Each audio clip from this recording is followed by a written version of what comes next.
샬롬, 반갑습니다. 우리 더원 사랑의 교회 성도님들을 주님의 이름으로 사랑하고 축복합니다.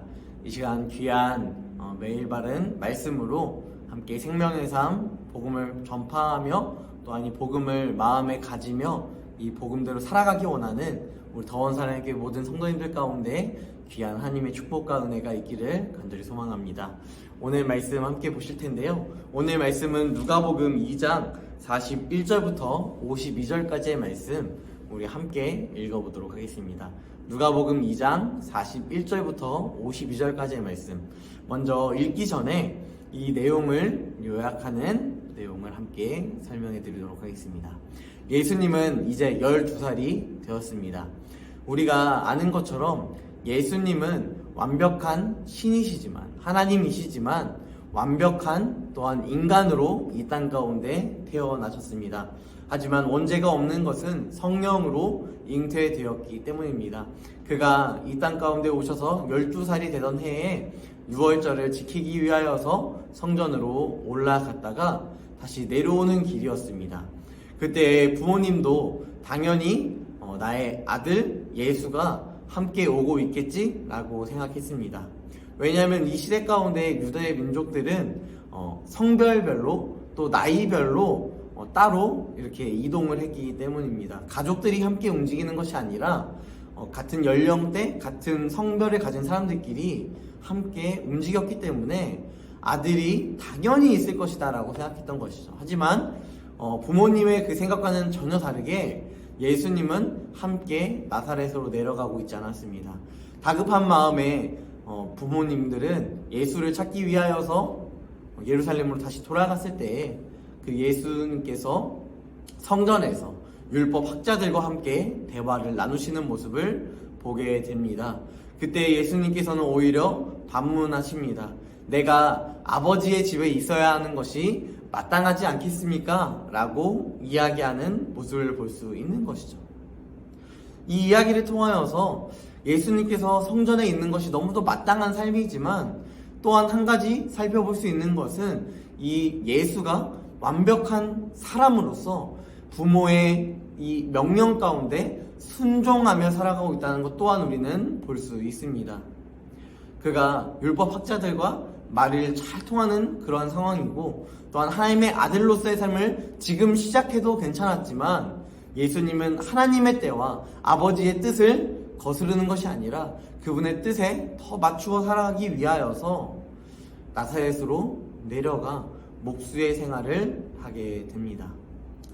이것을 통해서 우리가 알 수 있는 것은요, 예수님이 하나님의 뜻만, 하나님으로서만 이 땅 가운데 온 것이 아니라 전적으로 사람으로서의 삶을 살아내셨다는 것입니다. 그분은 지혜와 키가 자랐습니다. 이것을 통하여서 우리가 알 수 있는 것은 이분은 참 사람이셨습니다. 이것을 우리가 이 말씀을 통하여서 함께 살펴보기 원하는데요. 함께 읽어보겠습니다.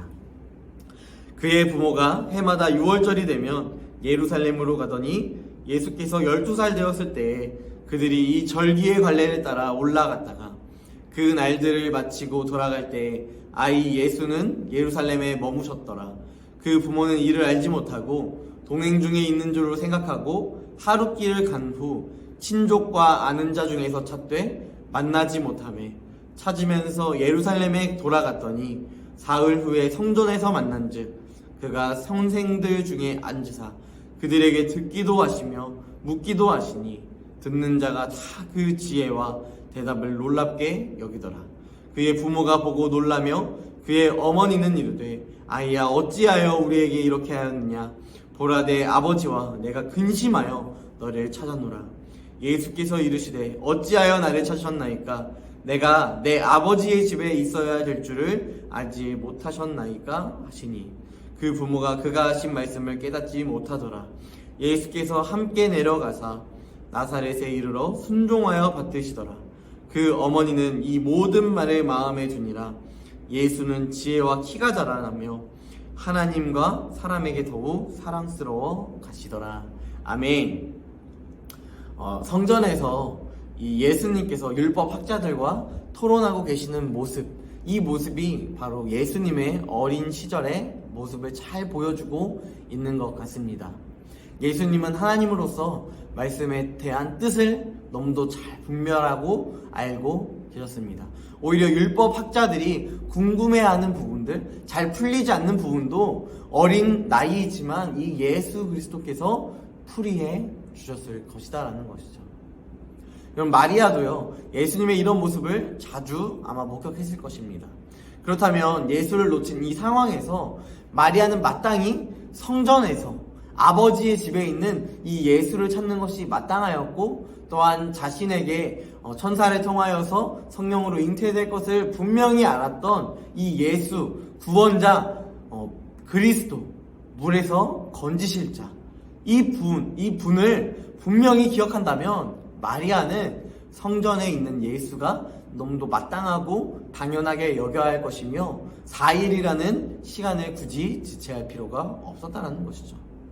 또한 예수께서 내가 아버지의 집에 있어야 되는 것을 마땅히 여겨야 하지 않겠습니까? 라고 이야기하는 그 이야기 앞에 이 부모는 이해하지 못하는 모습까지도 보여주고 있습니다. 하지만 그것을 통하여서 예수가 부모를 야단치거나 부모를 통하여서 야, 내가 예수잖아, 내가 하나님의 아들이잖아 라는 것을 콕 집어 이야기하는 것이 아니라 오히려 예수님은요, 자신의 육신의 부모에게 순종하며 나아가고 있습니다. 여러분, 생각해 보십시오. 12살이라는 어린 나이에 이런 대단한 율법 학자들과 대화를 나눌 정도면 얼마나 유능했고 조기 유학을 보낼 수 있을 만큼 똑똑한 그런 능력을 가졌지 않겠습니까? 예루살렘으로 유학을 보내는 것이 너무도 마땅했고, 여러분, 사도 바울처럼 똑똑한 학문 안에서, 학파 안에서 교육을 시키는 것이 너무도 마땅한 모습이라고 부모도 여겼을 수 있습니다. 하지만 이 부모가 그러한 삶을 살아가지 않고 오히려 시골 동네인 나사렛에서 예수가 30살이 되기 전까지 계속해서 목수의 생활을 하면서 아버지의 업을 이어받으려고 하는 그러한 노력을 하는 모습을 보면서 우리는 예수 그리스도의 순종을 기억할 수 있는 것입니다.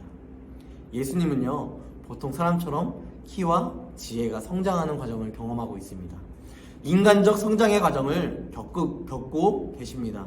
이러한 인간의 면모를 지니셨지만 예수님은 이미 당신이 메시아라는 자아의식이 분명히 있었을 것입니다. 하지만 최소한 이미 당신이 하나님의 아들, 즉 메시아의 삶을 살아갈 뿐만 아니라 부모에게 있어서 자식으로서의 삶, 십계명에도 나와 있는 부모를 공경하는 삶, 이 삶을 또한 하나님이신 예수님께서 보여주고 있다는 것입니다. 여러분, 이것을 통하여서 우리가 알 수 있는 것은, 여러분, 우리가 참 보잘것없는 존재임에도 우리가 자꾸만 우리의 것들을 내세우려고 하는 우리의 연약한 부분들이 참 많이 존재합니다. 하지만 우리 예수님을 바라보면서 우리가 생각해 볼 수 있는 것은요, 여러분, 예수님은 하나님이시지만 오히려 자신을 낮추셨습니다. 더 낮고 낮추셔서 나사렛으로 내려가셨고, 또한 목수로서의 삶을 살아가고 있다는 것입니다. 이것이 우리에게 주는 큰 은혜이며 우리가 따라야 할 제자의 삶의 모습입니다.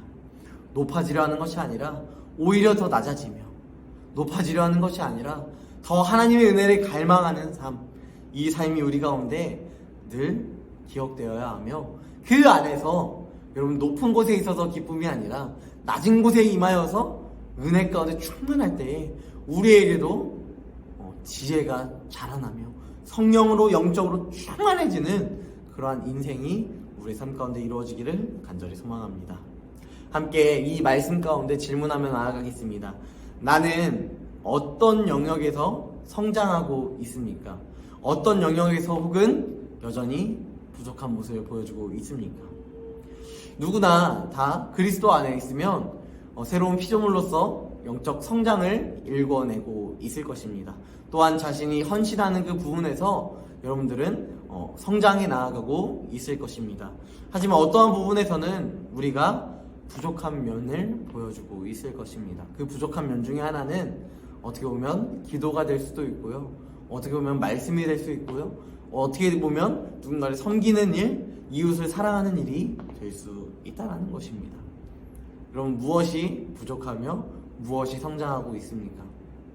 우리는 그리스도 예수 안에서 신앙으로 성장해 나아갈 때에 항상 균형을 갖춘 삶을 살아낼 수 있어야 합니다.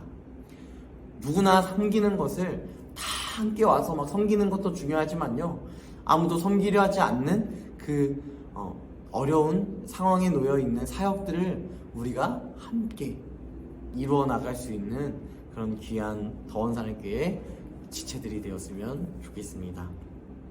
한 절 묵상하며 나아가겠습니다. 사람은 사랑을 받고 또한 베풀 줄 알아야 합니다. 누가는 어린 시절 예수님에 대한 이야기를 통하여서 하나님과 사람으로부터 이 사랑을 받고 있다라고 이야기합니다. 어린 시절부터 사랑받은 이 예수님은 평생 사랑하면서 사셨습니다. 그분이 사랑이셨습니다. 사랑은 경험을 통해 형성되고요, 경험된 사랑이 실천으로 또한 이어집니다. 그래서 아이들에게 사랑을 경험하게 하는 것, 씨앗을 심기는 것 굉장히 중요하다는 것이죠. 그 씨앗은요, 장차 우리 다음 세대 아이들이 성장해 나아갔을 때 씨앗이 나무가 되고 열매를 맺는 그런 귀한 사랑의 나무가 될 것입니다. 그 귀한 은혜 가운데 우리 또한 사랑으로 온전히 실천해 나아가는 귀한 더원 사랑교회 성도들 되기를 주님의 이름으로 간절히 소망합니다. 기도하겠습니다. 전능하신 하나님, 은혜와 사랑에 감사합니다. 무엇보다 감사한 것은 정말 주님께서 순종하셨고 또한 주님께서 사랑으로 베푸셨던 것처럼 우리에게도 그 평강과 은혜 가운데 순종하게 하시며 사랑을 베풀게 하심에 감사합니다. 하나님, 내가 참 보잘것없지만 우리 안에 작은 것으로나마 사랑을 베풀며 나아갈 때 그 작은 것이 큰 것을 이루는 그런 귀한 은혜가 있게 하여 주시고 한 명이 천명을 이루게 하시는 그 놀라운 더원 사랑교회 비전 가운데 핵심이 더 사랑하는 하나님은 사랑이시라 고백이 우리 가운데 있을 수 있도록 함께 하시며 인도하여 주시옵소서. 주님, 우리와 함께 하심이 있사오며 거룩하신 예수님의 이름으로 기도드립니다. 아멘.